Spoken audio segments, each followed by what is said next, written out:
पालिकेचं इलेक्शन निवडणूक चालू आहे आणि अंतिम टप्प्यात ही निवडणूक आलेली आहे। आज अंतिम टप्प्यात आले असताना भाजप पुन्हा एकदा सावंतवाडीकरांना आवाहन करतंय की आम्हाला सत्ता द्या।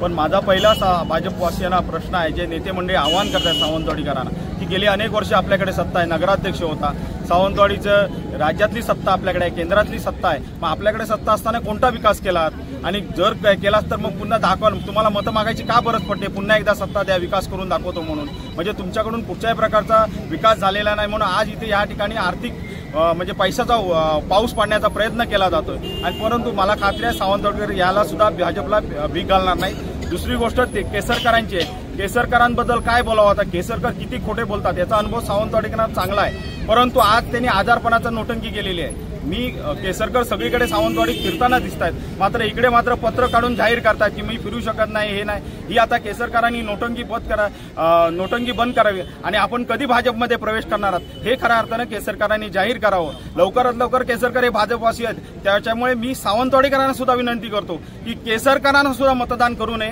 कारण हे सुद्धा भाजपमध्ये जाणार आहेत, भाजपला मिलीभगत होणार आहे। कारण येणाऱ्या काळात जी रवींद्र चव्हाण साहेबांनी दिलेली आव्हान आहे ते त्यांनाच आहे आणि त्याच्यामुळे त्यावेळी निलेश राणेला जेव्हा बाजूला केलं जाईल तेव्हा केसरकर टपकन उडी, जशी शिवसेनेतून उडी मारली टपकन, म्हणजे रातोरात गायब झाले। 2 दिवस उद्धव साहेबांच्या बाजूला होते, तिसऱ्या दिवशी अचानक गायब झाले, तसेच शिंदेच्या बाजूला आणि शिंदेना सुद्धा कळणार नाही कधी केसरकर गायब झाले। सावंतवाडीकरांना माझं आव्हान आहे की या केसरकरांना आणि भाजपला आपण मतदान करू नये।